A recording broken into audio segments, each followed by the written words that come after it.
오늘 본문은 역대기에 있어서 다윗의 삶의 마지막 장면입니다. 오늘 나와 있는 이 역대상 29장에 다윗의 삶의 마지막 장면이 담겨져 있습니다. 우리는 오늘 읽은 이 본문 이후에 이 뒷부분을 보시면 그러면 이제 다윗 왕의 이야기가 마무리가 되고 그리고 더 이상 다윗이 등장하지 않는 것을 볼 수가 있습니다. 하지만 성경을 우리가 좀 주의 깊게 읽어본 분들은 목사님 좀 이상한 것 같은데요, 이런 생각이 드셔야 정상입니다. 이런 생각이 드셔야 정상이에요. 목사님, 저는 다른 다윗의 엔딩을 본 것 같습니다. 이런 말씀을 하실 수 있는 분들은 그동안 성경을 부지런히 잘 읽으신 분들입니다.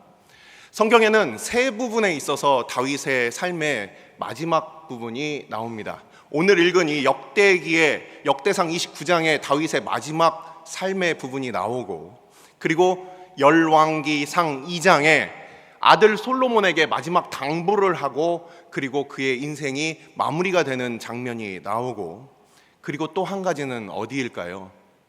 우리 다음 시간에 마지막으로 살펴보게 될 사무엘하 23장 말씀을 보시면 거기에 다윗의 마지막 말이라 이렇게 나와 있어요. 그래서 성경을 우리가 읽다 보면 도대체 다윗의 이 삶의 마지막 부분에 있어서는 어떤 모습을 가지고 있었을까, 우리가 여러 다각도로 우리가 살펴볼 수가 있게 되는 겁니다. 오늘 읽은 이 역대기의 이 다윗의 마지막 삶의 모습은 이 다윗에게 있어서 이 공적인 부분으로 하나님께서 이 왕으로 세우신 이 다윗이 모든 백성들 앞에서 마지막으로 그가 기도하고 그리고 하나님을 찬양하며 마지막으로 이 백성들을 권면하는 장면이 바로 오늘 장면이고, 그리고 열왕기상 2장에 나타나 있는 이 다윗이 솔로몬에게 하는 말은 이 솔로몬 다윗의 이 아들에게, 그에게 임종 직전에 그에게 전해주는 이 개인적인 그런 권면의 말입니다. 그리고 사무엘하 23장의 말씀은 이 다윗이 마치 선지자와 같이 앞으로 올 것에 대한 그 예언의 말씀을 마지막으로 하나님께 받아서 그것을 증거하는 장면이 바로 사무엘하 23장의 말씀입니다. 이것은 우리 다음 시간에 한번 보도록 하겠습니다. 자, 오늘은 지난 시간에 말씀드린 바와 같이 다윗의 삶을 이제 마지막으로 우리가 살펴보게 되었습니다. 다윗에 대한 평가는 이 성경에서 참으로 다양합니다. 우리가 잘 알고 있는 사도행전 13장 말씀에서는 어떤 말씀이 있습니까? 우리가 익히 잘 알고 있는 말씀입니다. 한번 찾아서 같이 읽으면 좋을 것 같습니다. 사도행전 13장 21절과 22절 말씀입니다. 사도행전 13장 21절과 22절 말씀입니다. 사도행전 13장 21절 22절 말씀, 잘 알고 있는 말씀이죠. 같이 읽어보겠습니다. 시작. 그 후에 그들이 왕을 구하거늘 하나님이 베냐민 지파 사람 기스의 아들 사울을 40년간 주셨다가 패하시고 다윗을 왕으로 세우시고 증언하여 이르시되 내가 이새의 아들 다윗을 만나니 내 마음에 맞는 사람이라 내 뜻을 다 이루리라 하시더니 아멘. 오늘 이 방금 읽었던 말씀은 이 사도 바울이 바나바와 함께 비시디아 안디옥에 이제 1차 전도여행을 떠나서 그곳에서 회당에 모여서 이 말씀을 전하는 가운데 나오는 말씀이었습니다. 이 바울에게 있어서 이 다윗에 대한 이 하나님의 말씀은 무엇이었습니까? 내가 이새의 아들 다윗을 만나니 내 마음에 맞는 사람이라 라고 하고 있어요. 내 마음에 맞는 사람이다. 예전 개역 성경에서는 내 마음에 합한 사람이다. 마음에 합하다라는 게 무슨 의미일까요? 우리가 생각했을 때 하나님의 마음에 합하다라는 것은 그 기준에 도달한다는 의미일까요? 그럼 나는 이미 틀렸네. 나는 생각할 점수가 어느 정도 돼야 뭐 서울권에 있는 학교로 뭐 학교를 써보지, 안 되겠네, 뭐 그런 좌절을 겪을 수도 있어요. 하지만 그런 의미가 아닙니다. 이 다윗에 대한 평가는 하나님의 마음에 합한 사람이다, 하나님의 마음에 맞는 사람이다, 이런 평가를 가지고 있고, 또 이 다윗은 많은 이후의 왕들에 대해서 그 다윗이 기준이 되는 사람이었어요. 기준이 되었다. 자, 또 한번 제가 찾아서 한번 읽어드리겠습니다. 열왕기상 15장 말씀, 열왕기상 15장 말씀에 11절 말씀입니다. 11절 말씀 제가 대표로 읽어드릴게요. 아사가 그의 조상 다윗과 같이 여호와 보시기에 정직하게 행하여, 이렇게 표현하고 있어요. 르호보암의 아들이었던 이 아사에 대한 평가를 다윗의 기준으로 이렇게 평가를 내리고 있다라는 거예요. 다윗이 뭔가 기준점이 된다라는 겁니다. 그리고 성공한 왕 말고도, 그리고 그 실패한 왕에 대해서도 이 다윗이 기준이 되고 있습니다. 열왕기하 16장 2절 말씀을 제가 대표로 또 읽어드릴게요. 열왕기하 16장 2절입니다. 아하스가 왕이 될 때에 나이가 12세라 예루살렘에서 16년간 다스렸으나 그의 조상 다윗과 같지 아니하여 그의 하나님 여호와께서 보시기에 정직히 행하지 아니하고. 다윗은 이 훗날의 왕들에 대하여 그 기준이 되는 그런 사람이 됐다는 거예요. 우리가 신앙의 기준을 삼고 있는 우리의 신앙의 선배들이 있습니까? 우리 어머니가 나를 위해서 그렇게 새벽마다 하나님 앞에 기도했지. 우리 그때 그 목사님이 그때 그렇게 처절한 회개의 말씀을 전하셨지.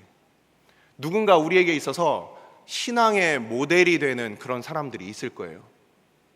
이 다윗은 훗날 수많은 왕들 가운데 그 기준을 하나님께서 그 왕들에 대한 평가를 하고, 그 왕들에 대하여 이 훗날 수많은 성경의 그 사가들이 그 말씀을 적을 때 다윗을 기준으로 이렇게 삼았다는 겁니다.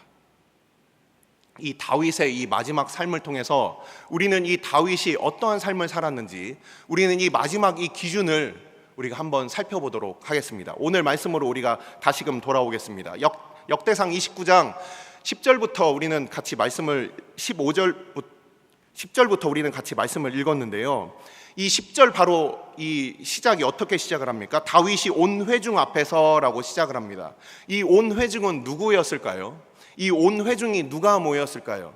29장 1절을 보면 또 한 번 더 나옵니다. 온 회중, 다윗 왕이 온 회중에게 이르되 내 아들 솔로몬이 유일하게 하나님께서 택하신 바 되었으나 아직 어리고 미숙하며 이 공사는 크도다. 이 성전은 사람을 위한 것이 아니요 여호와 하나님을 위한 것이라.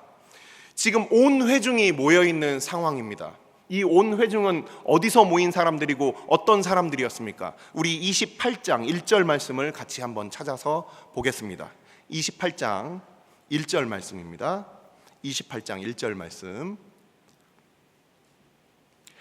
다윗이, 다 같이 읽겠습니다. 다윗이 이스라엘 모든 고관들 곧 각 지파의 어른과 왕을 섬기는 반장들과 천부장들과 백부장들과 및 왕과 왕자의 모든 소유와 가축의 감독과 내시와 장사와 모든 용사를 예루살렘으로 소집하고. 당시에 이 왕 앞에서 모든 이스라엘의 이 지도자들이 함께 모였습니다. 왜 모였느냐? 왜 모여 있을까요? 바로 이 왜 모인지 그 이유는 많은 성경 연구가들이, 많은 성경학자들이 저랑 같은 결론을 내렸습니다. 저도 먼저 연구를 하고서 그 다음에 주석을 살펴보니 저랑 같은 결론을 내린 연구자들이 많이 있었습니다. 어떤 연구를 하였느냐? 우리가 이전에 열왕기상 1장에서 아도니아의 반란 사건을 우리는 함께 살펴보았습니다. 솔로몬을 세우려고 했지만 이 아도니아가 스스로 왕이 되려고자 자기의 세력을 그렇게 따르려고 하는 아합과, 그리고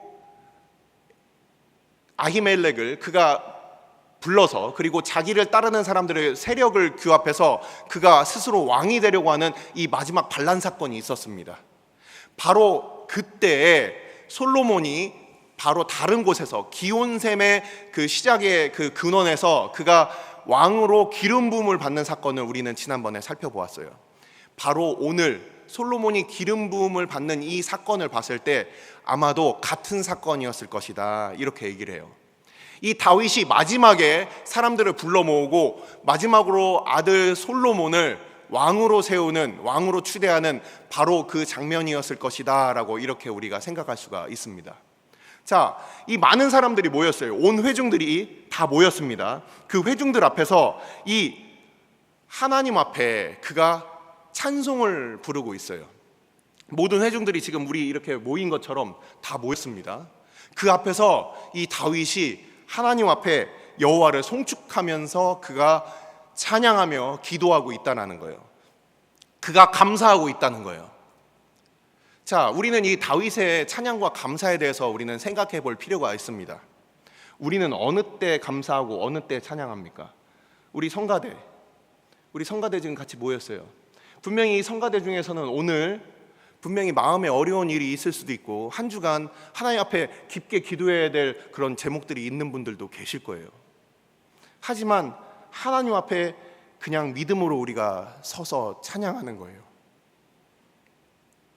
우리의 형편이 좋을 때, 우리의 상황이 뭔가 빛을 볼 수 있을 때 그때 찬양하는 것이 아니라, 이 다윗의 이 찬양의 모습은 그가 우리 다윗과 함께 했던 맨 처음 시간, 그가 동굴 안에 있었을 때나, 그가 모든 백성들을 다 모아놓고 찬양할 때나, 그가 혼자 있을 때나, 그가 사람들과 함께 있을 때나, 그는 모든 상황과 형편과 상관없이 그는 하나님을 찬양했던 사람이라는 겁니다.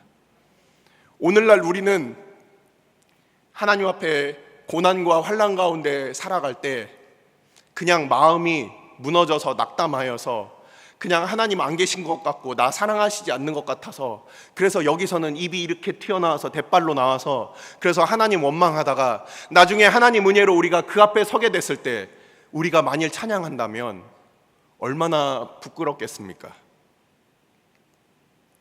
하지만 다윗은 그의 동굴 안에 있을 시절이나, 그가 원수에 쫓겨서 그가 미친 채 하면서 수염에 침을 흘리고 그렇게 인생에 있어서 가장 수치스러운 그런 모습으로 살 때나,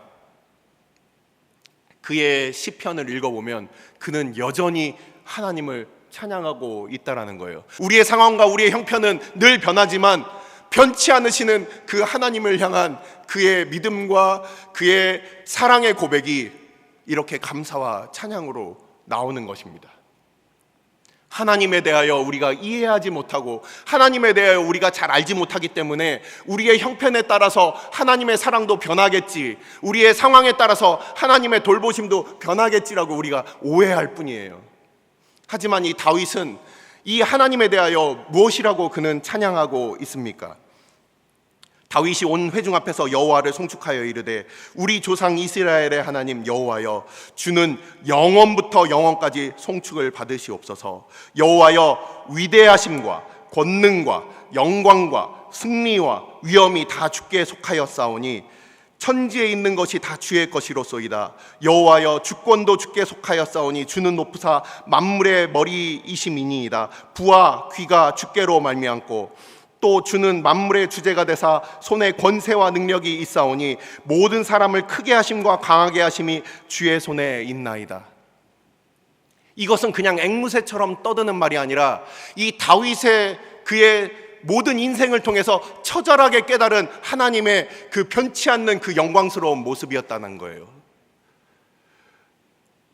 비록 다윗이 어둠 가운데 있었지만 빛 대신 하나님을 바라보았고, 그가 비록 동굴 그 속에 있었지만 모든 열방 가운데 높임을 받으셔서 주는 온 하늘 위에 높이 들리신 그 하나님의 그 영광을 보았으며, 자기의 형편과 상황과 상관없이 하나님이 얼마나 위대하시고 영광스러우신지를 그는 알았다는 거예요. 바로 그 믿음과 그의 삶을 통하여 그가 깨달은 하나님의 모습이 그에게 있어서는 찬양과 감사의 그 원인이 되는 것입니다. 우리는 얼마나 상대적인 감사를 드리고 살고 있습니까? 얼마나 많은 면에 있어서 우리는 상대적인 찬양을 드리고 있습니까? 어느 날 안 좋다가 뭔가 좋은 일이 생기면, 또는 저 사람보다 내가 조금 더 나아지면, 뭔가 그런 상대적인 상황과 형편에 따라서 그래서 우리는 그런 걸로 찬양을 드리지만, 이 다윗은 철저하게 하나님이 누구신지를 그의 인생을 통해서 그는 경험하고 그 하나님의 하나님 되심으로 그는 하나님 앞에 찬양을 드리고 있다라는 거예요.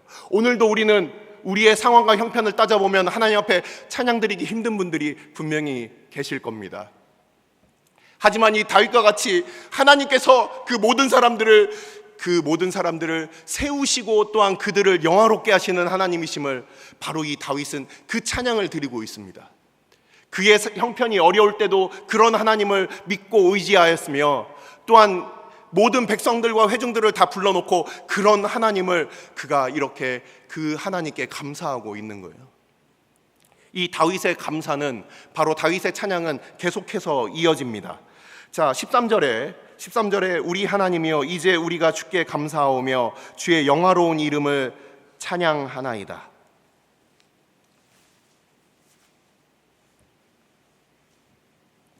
다윗이 감사하고 있는 이 이유는 무엇일까요? 우리는 이 이유를 알기 위해서 이 앞부분에 나와 있는 이 1절부터 9절까지의 이 전문맥을 우리는 이해해야 합니다. 이 역대상 29장 1절부터 9절까지의 이 전문맥에는 어떤 내용이 실려 있습니까? 우리가 성경을 읽어보신 분들은 이 앞부분을 아실 거예요. 이 다윗이 모든 사람들, 백성들을 다 불러놓고, 그리고 이 어린 솔로몬을 이 하나님 앞에 당부하고 백성들 앞에 이를 도우라고 이야기를 하면서 이 다윗이 하나님의 전을 짓기 위하여 준비하는 그것들을 얘기를 하고 있습니다. 다윗이 당시에 오빌의 금이라고 이렇게 성경에서 표현이 되어 있는데, 오빌의 금은 그냥 일반 금, 뭔가 불순물이 섞여져 있어서 우리가 14K, 24K 이렇게 얘기를 하죠. 우리가 순도 99.99%의 그런 금을 우리가 순금이라고 하고 24K라고 부릅니다.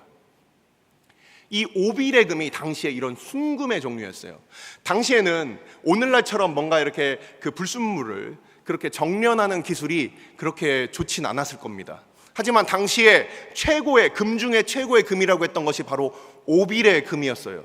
이 다윗이 소유하고 있었던 이 오빌의 금 3,000달란트, 신약 시대에서는 달란트가 무게가 대략 22kg에서 24kg 또는 이게 들쭉날쭉한데, 구약 시대에서는 대략 34kg라고 생각을 합니다.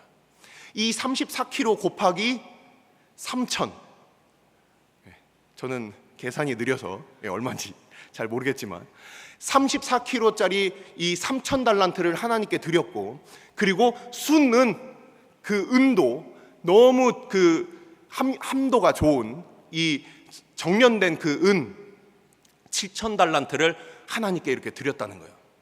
자, 이 다윗이 이렇게 하나님 앞에 드렸습니다. 그리고서 이 백성들에게 이렇게 물어봅니다. 뭐라고 되어 있습니까? 자, 다윗이 3절과 4절에서 이렇게 자기의 금과 은을 하나님께 드리고 나서, 자, 5절을 보십시오. 금, 은, 그릇을 만들며 장인의 손으로 하는 모든 일에 쓰게 하였으니 오늘 누가 즐거이 손에 채워 여호와께 드리겠느냐? 다윗이 먼저 하나님께 드리고, 그리고 그 모인 그 백성들에게 이제 물어보는 거예요. 온 회중들에게 누가 또 드리겠냐? 그랬더니 어떤 일이 일어났습니까?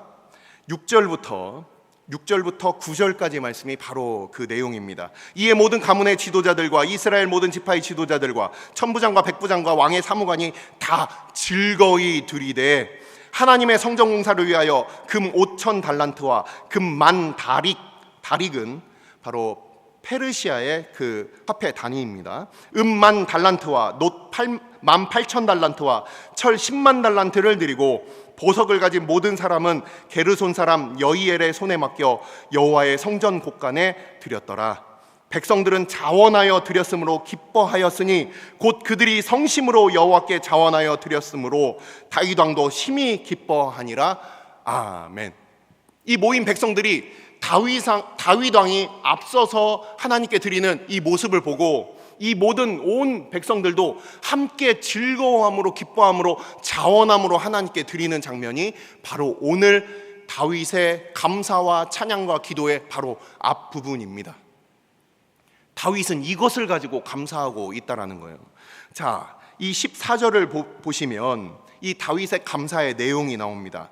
나와 내 백성이 무엇이기에 이처럼 즐거운 마음으로 드릴 힘이 있었나이까. 모든 것이 주께로 말미암아 싸우니 우리가 주의 손에서 받은 것으로 주께 드렸을 뿐이니이다. 이 다윗은 자기의 시작 그리고 이 백성의 시작을 알고 있었어요. 이 이스라엘 백성의 그 시작은 어디서부터 시작되었습니까? 믿음의 조상 아브라함이 갈대아 우르를 떠나서 오직 믿음으로 하나님 앞에 그 가나안 땅으로 그가 이주한 것으로부터 시작되었습니다. 그 이후에 이삭과 그리고 이스라엘이라고 훗날 하나님께 이름을 받은 이 야곱까지 이르러서 결국 이 이스라엘 백성들은 하나님께서 세우시고 하나님께서 부르시고 하나님께서 보존하신 하나님의 백성이었으며 자기 자신도 그저 양을 치는 그 목동의 자리로부터 하나님께서 그를 부르셔서 이스라엘의 주권자로 왕으로 삼으신 바로 그것을 그는 기억하는 거예요. 오늘날 우리가 하나님의 자녀가 되었습니다. 우리가 하나님 나라의 백성이 되었습니다. 이것은 어디서부터 시작된 일입니까? 우리가 뭔가 종교심이 투철해서 우리가 뭔가 하나님 앞에 뭔가 남들보다 뛰어난 모습들이 있어서 그래서 우리가 이렇게 하나님 앞에 모여 있습니까? 결코 아닙니다. 결코 아니에요. 하나님께서 그의 백성들을 택하시고 부르셔서 그 하나님의 그 택하심과 부르심이 우리 각자의 삶 가운데 우리 가운데 그것이 임하여서 우리가 지금 이 자리에 나와 있는 거예요. 어느 순간부터 내가 이것을 이루었지, 내가 이것을 하나님 앞에 헌신했지라고 생각하는 그런 교만들이 우리 가운데 싹틀 수가 있습니다. 하지만 다윗은 철저히 그것이 무너졌던 사람이에요. 하나님 앞에 두 번이나 그가 실수하였고 그가 범죄하였는데 우리가 지난 시간에 살펴보았던 바로 밧세바 사건과 그리고 하나님 앞에 인구 계수를 했던 그 사건을 우리는 기억하고 있습니다. 우리 스스로가 하나님 앞에 뭔가 드릴 만한 것이 있어서 우리가 이 자리에 있는 것이 아니라 주님께서 오직 그 은혜로 말미암아 우리를 부르셨다는 것이 바로 이 다윗의 고백이었습니다. 다윗은 또 어떻게 계속해서 그 말씀을 이어가고 있습니까? 우리는 우리 조상들과 같이 주님 앞에서 이방 나그네와 거류민들이라 세상에 있는 날이 그림자 같아서 희망이 없나이다. 그냥 우리는 이방 나그네와 같았다. 거류민이다. 거류민이라는 것은 잠깐 살다 가는 사람이에요. 잠깐 머물렀다 가는 뜨내기라는 뜻입니다. 이렇게 이방에서 이방 거류민 같이 그리고 이방 나그네 같이 그리고 거류민 같았던 이 아브라함과 이삭과 그리고 야곱을 하나님께서는 이 가나안 땅을 주시고 그들에게 하나님의 나라를 맡기시고 그들을 하나님의 백성으로 삼으셨다는 거예요. 바로 이 나라를 통해서 훗날 우리 메시아가 예수님이 오시는 것을 준비시키는 그 나라가 되었고 뿐만 아니라 이 이스라엘이라는 이 구약의 이 신앙 공동체를 통하여 하나님의 군대였던 그리고 앞으로 하나님의 백성으로서 주의 몸된 교회로서 앞으로 하나님 나라의 공동체의 예표가 되게 하셨다는 겁니다. 이 놀라운 일을 아무것도 아니었던 그냥 이방 나그네와 같던 그리고 뜨내기와 같던 우리들에게 그것들을 하나님께서 이루셨다는 거예요. 우리 하나님 여호와여, 우리가 주의 거룩한 이름을 위하여 성전을 건축하려고 미리 저축한 이 모든 물건이 다 주의 손에서 왔사오니 다 주의 것이니이다. 자, 우리는 이 성전을 건축하기 위하여 필요했던 것들, 우리 지난 시간에 제가 잠깐 언급했던 부분인데요. 우리는 지난 시간에 역대상 21장을 통해서 하나님께서 이 인구 조사를 냈던 이 다윗을 심판하시는 장면을 우리는 함께 보았습니다. 그래서 3일의 온역이 있었고 그리고 이 3일의 온역의 첫째 날에 하나님 앞에 번제단을 이제 세워서 하나님께 번제를 드리는 장면을 우리는 잘 알고 있습니다. 바로 그 번제단이 바로 22장 1절에서 하나님의 제단이요 하나님의 성전이라고 이렇게 다윗이 이렇게 고백하는 장면이에요. 하나님께서 그 땅을 주셨다는 거예요. 성전을 짓기 위한 그 땅을 하나님께서 이제 결정해 주셨다는 겁니다. 이게 바로 역대하 3장 1절에 나와 있는 바로 아브라함이 이삭을 바친 바로 모리아 산이라고 우리는 지난번에도 말씀을 드렸어요. 자, 이 땅이 준비되었는데 그래서 이 다윗의 삶이 자기의 명예를 회복하는 삶에서 하나님의 집을 준비하는 바로 그 생의 방향의 전환이 이루어지는 것이 바로 지난 시간에 우리가 살펴보았던 이 재앙에서 제단으로라는 바로 그 사건이었습니다. 자, 21장에서 등장했던 바로 이 이후에 우리가 지난 시간에 같이 읽어봤던 그 본문의 마지막 부분이었습니다. 하나님께서 이 다윗을 통해서 석공들을 준비해서 돌로 다듬은 이 돌들을 준비하게 하셨고, 그리고 성전의 그 문짝과 나무들을 연결하는 이 거멀못을 준비하기 위하여 철들을 준비하게 하셨고, 그리고 놋들을 준비하게 하셔서 이 놋으로 말미암아서 나중에 야긴과 보아스, 이 성전의 그 기둥과 그리고 하나님 앞에 쓸 그 성전 제사에 쓸 이 물두멍, 그 바다라고 불리는 이 놋으로 된 이 물두멍, 그리고 놋으로 된 수많은 그 하나님께 드려지는 그 제기들이 바로 준비가 되게 되었습니다.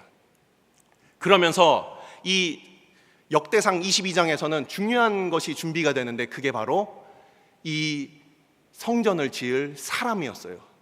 그게 바로 솔로몬 왕이었습니다. 그래서 22장 우리가 살펴보면 이 솔로몬 왕을 개인적으로 다윗이 불러서 이 말씀을 전하는 장면이 나옵니다. 자, 그러면서 23장으로 넘어가면 어떤 일이 있었느냐? 자, 23장부터 계속해서 사람들이 준비돼요. 제가 지난 시간에 잠깐 말씀을 드렸지만 우리 그 예배를 우리가 하나님 앞에 드릴 때 그냥 성전 우리 예배당 건물만 있어서 하나님께 예배가 이루어지는 게 아니겠죠. 이 안에는 더 중요한 사람들이 필요합니다. 우리 이 예배를 수종하는 우리 이 찬양대가 있고, 그리고 예배를 인도하는 우리 목사님들, 그리고 예배를 함께 돕는 우리 장로님들이 계시죠. 그리고 수많은 우리 또 헌금을 계수하고 또 이 앞에 가져오시는 우리 시무집사님들도 계시죠. 이 중직자들이 있어요. 이 중직자들을 하나님께서 세워주셨는데 이 다윗이 이 모든 것들을 다 준비했다는 거예요. 역대상 23장을 보면 하나님께서 이 솔로몬에게 왕으로 세워주는 그 계승을 하지만 왕이 즉위식은 하지 않아요. 마치 우리 교회에도 우리 담임 목사님 이렇게 처음 오실 때 부임하시고 그리고 위임식을 하는 거예요. 처음 부임하시는 장면이 23장에 등장하는 장면이고, 그리고 위임식을 하는 것이 바로 오늘 나와 있는 29장의 말씀과 같은 겁니다. 그렇게 이해하시면 됩니다. 자, 그래서 23장부터 레위인을 다 불러 모으더니 24장에서 이제 제사장을 준비시킵니다. 제사에 있어서 빠질 수 없는 것이 바로 제사장과 예물인데 바로 그 제사장을 준비시키는 거예요. 24반차를 따라서 이 제사장을 준비시키시고, 그리고 다른 일을 맡을 레위인들도 그렇게 다윗 왕이 준비시키고 있는 장면을 우리가 역대상 24장에서 보게 됩니다. 25장으로 넘어오면 어떤 일이 있습니까? 25장은 이 찬양을 맡는 이 레위인들을 준비시키는 거예요. 이 찬양을 맡은 레위인들도 24반차를 따라서 그들을 세우는 장면이 25장에 나와 있습니다. 뭐 찬양대에 대해서는 조금 더 얘기를 드리고 싶지만 시간 관계상 다 말씀을 드릴 수 없을 것 같아요.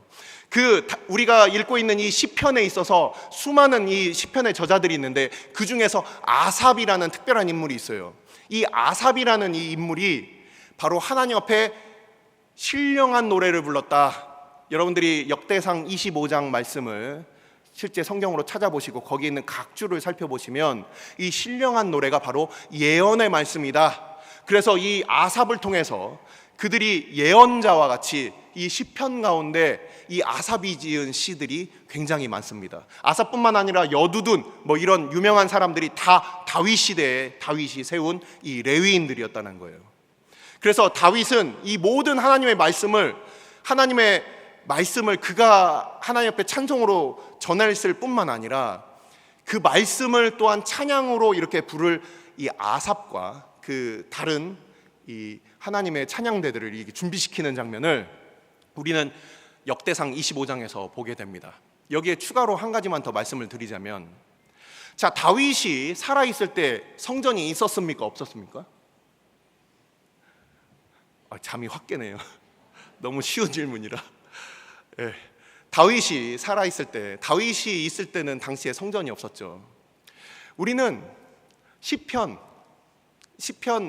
120편부터 134편까지를 여러분들이 찾아보시면 이게 다 15편의 이 시편이 성전에 올라가는 노래입니다. 성전에 올라갈 때 부를 수 있도록 이 준비된 노래예요. 근데 그 중에서 무려 4편이 누가 지은 시편일까요? 다윗이 지은 시편이에요.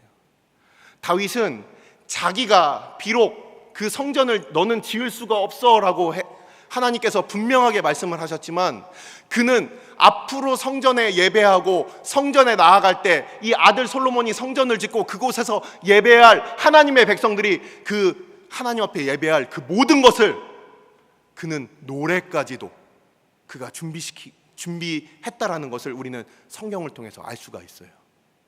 자, 이렇듯 이렇게 준비를 하고 26장으로 넘어가서는 이제 성전의 문지기들 그리고 곡간지기들, 그래서 하나님께 드려진 이 모든 성물들이 다 관리되고 정확하게 철두철미하게 관리될 수 있도록 이 모든 사람들을 레위인을 세워서 그들을 다 맡게 했다라는 겁니다.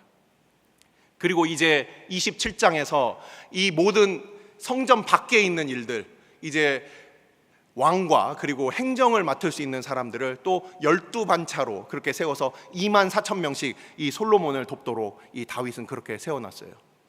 이 모든 것을 다 준비한 겁니다. 단지 그냥 금 또는 순, 은 그것만을 하나님께 드린 것이 아니라 이 다윗은 하나님으로부터 떠나서 그가 자기의 명예의 회복을 위하여 그가 인구를 계수한 그 일들로부터 하나님께서 그를 다시금 하나님께로 돌이키게 하신 바로 그때, 거의 아마 저의 연구에 따르자면 한 10년 정도가 되는 것 같아요. 이 10년의 세월을 온전히 하나님께 드려지는 그 모든 것을 다 준비하고 있었다는 거예요. 그의 관심과 그의 모든 힘이 다 하나님의 성전을 짓는데 그가 모든 힘을 다 쏟았다는 겁니다. 이렇게 그가 하나님께 이 모든 것을 다 드리는 거예요. 그래서 16절에 다시 보면, 주의 거룩한 이름을 위하여 성전을 건축하려고 미리 저축한 이 모든 물건이 다 주의 손에서 왔사오니 다 주의 것이니이다.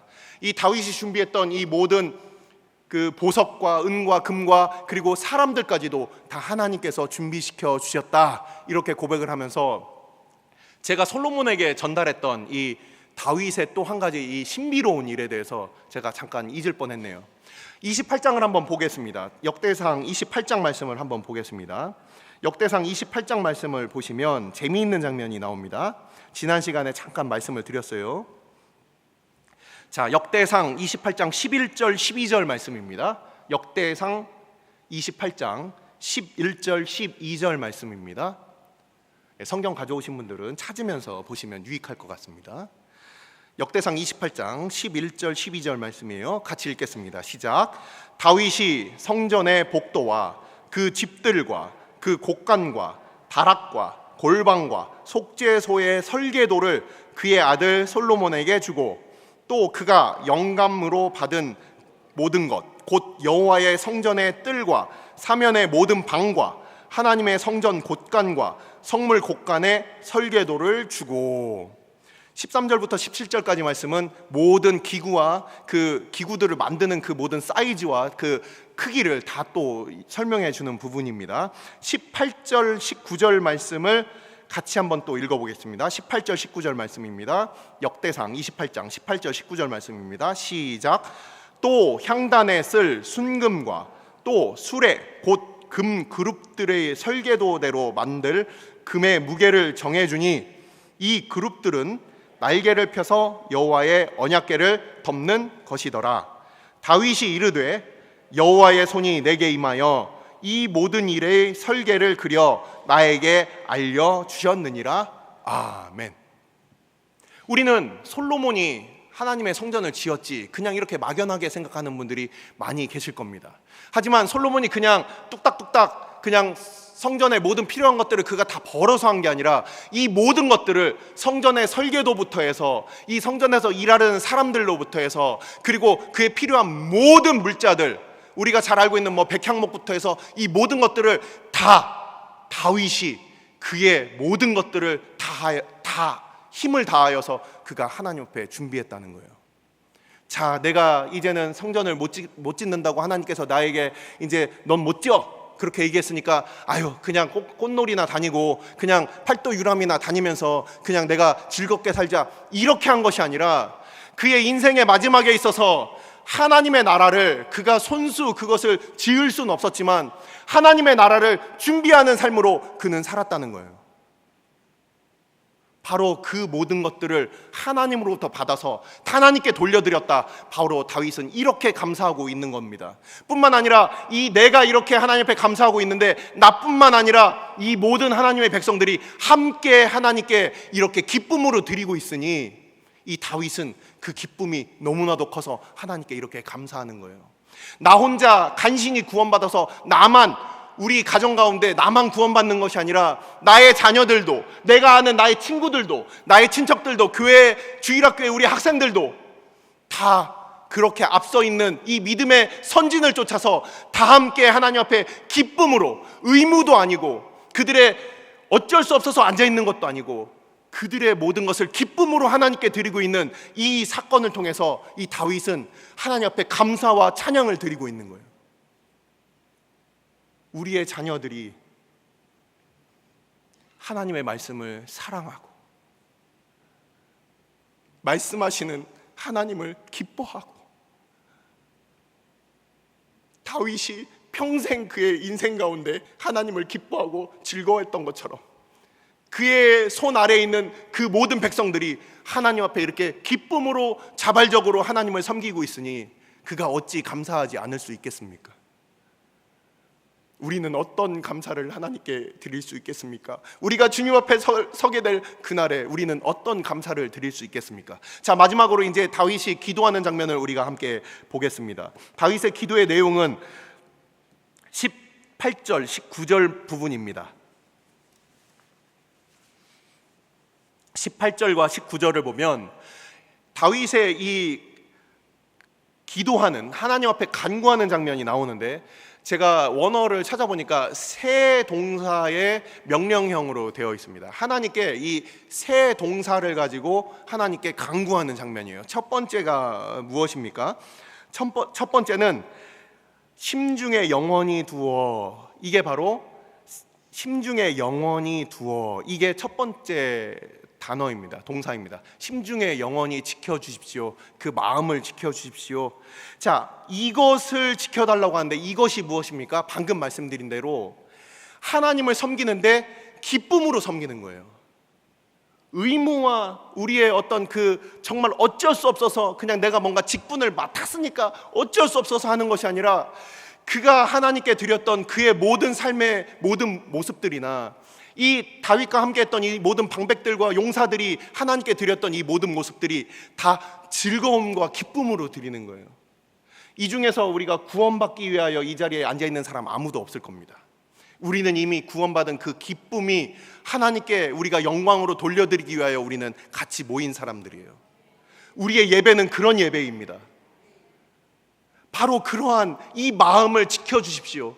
하나님 앞에 받은 그 은혜를 우리가 이 마음 가운데 지켜서 하나님 앞에 이렇게 앞으로 나뿐만 아니라 이 모든 백성들이 하나님께 그렇게 마음을 지킬 수 있도록 이것을 첫 번째로 간구했고, 두 번째가 무엇입니까?